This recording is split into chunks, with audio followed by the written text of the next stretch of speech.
നമസ്കാരം. അപ്പോൾ റാപ്പർ വേടൻ, അതായത് കേരളക്കരയാകെ ഉയർത്തിക്കൊണ്ടുവന്ന റാപ്പർ വേടൻ, ആ ഒരു അതുല്യ പ്രതിഭ തീർച്ചയായിട്ടും ഇപ്പോൾ റേപ്പർ വേടൻ എന്നാണ് ഇപ്പോൾ വിലയിരുത്തുന്നത്.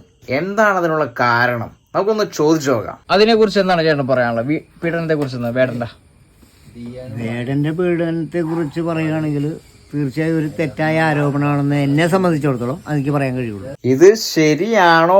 ചേട്ടൻ പറഞ്ഞത് ശരിയാണോ? അതിന് എന്താണ് അങ്ങനെ എന്ന് ചോദിച്ചാൽ,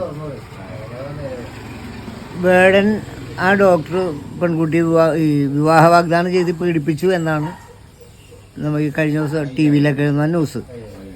അപ്പോൾ വിവാഹ വാഗ്ദാനം ചെയ്തിട്ടുണ്ട് എന്ന് തന്നെ ഇരിക്കട്ടെ. വിവാഹ വാഗ്ദാനത്തിന് ഒരു സമയപരിധി ഉണ്ടാവും. അത് ശരിയാണ്. വിവാഹ വാഗ്ദാനം നൽകുന്നതിന് ഒരു സമയപരിധി ഉണ്ട്. ആ സമയപരിധി കഴിഞ്ഞിട്ട് വീണ്ടും മാസങ്ങളോ അല്ലെങ്കിൽ വർഷങ്ങൾ കഴിഞ്ഞിട്ട് വീണ്ടും ആ പെൺകുട്ടിയെ വീണ്ടും ബലാത്സംഗം ചെയ്തു എന്ന് പറയുമ്പോൾ ഇതെന്താണത്? വീണ്ടും വീണ്ടും ബലാത്സംഗം ചെയ്യുന്ന പഴയ ജോസ് പ്രകാശിന്റെ പടോ? അത് വിശ്വാസയോഗ്യമല്ല. തീർച്ചയായിട്ടും സാമ്പത്തിക നേട്ടം മുന്നിൽ കണ്ടുകൊണ്ടാണ്.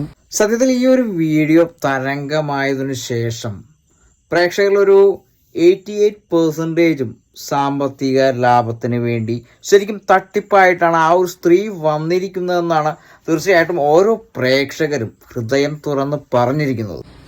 ആ ആരോപണം ഉന്നയിച്ചിട്ടുള്ളതെന്നാണ് എന്റെ വ്യക്തിപരമായ അഭിപ്രായം. എത്ര വർഷത്തെയാണ് ശരിക്കും ഈ ഒരു പീഡനം? എന്തായാലും ഇത്ര ഡയലോഗ് അടിച്ചതല്ലേ, അപ്പൊ എന്തായാലും തീർച്ചയായിട്ടും ഞാൻ ചോദിക്കും, എത്ര വർഷത്തെ പീഡനം? അതെനിക്കൊന്ന് അറിയണം. ചേട്ടൻ തന്നെ പറ. എത്ര വർഷത്തെ? 20-21 വയസ്സ് തുടങ്ങി അങ്ങനെയാണോ? അല്ലെ 21 വയസ്സ് തുടങ്ങി ആണ്. 21 വയസ്സിലാണ് ഇപ്പോഴത്തെ നിയമം അനുസരിച്ച് പ്രായപൂർത്തിയാവുന്ന ഒരു പെൺകുട്ടി. അപ്പോൾ അവള് മെച്ചൂർഡായി കഴിഞ്ഞു എന്നുള്ളതാണ്. മെച്ചൂർഡായിട്ടും വീണ്ടും വീണ്ടും ബലാത്സംഗം ചെയ്തു അല്ലെങ്കിൽ പീഡിപ്പിക്കാൻ വരുമ്പോൾ തടയാനുള്ള ഒരു കപ്പാസിറ്റി, അല്ലെന്നുണ്ടെങ്കിൽ ഇത് പുറം ലോകം അറിയിക്കാനുള്ളൊരു ബോധമില്ലേ? അല്ലെങ്കിൽ ഉറക്കത്തിലായിരുന്നു ആ പെൺകുട്ടി?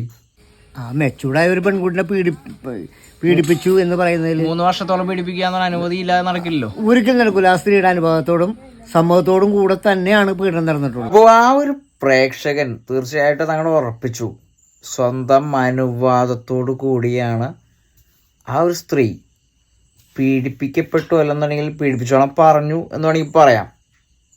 സ്വയം ഇഷ്ടത്താലാണെന്നാണ് ഈ ഒരു പ്രേക്ഷകൻ പറയുന്നത്.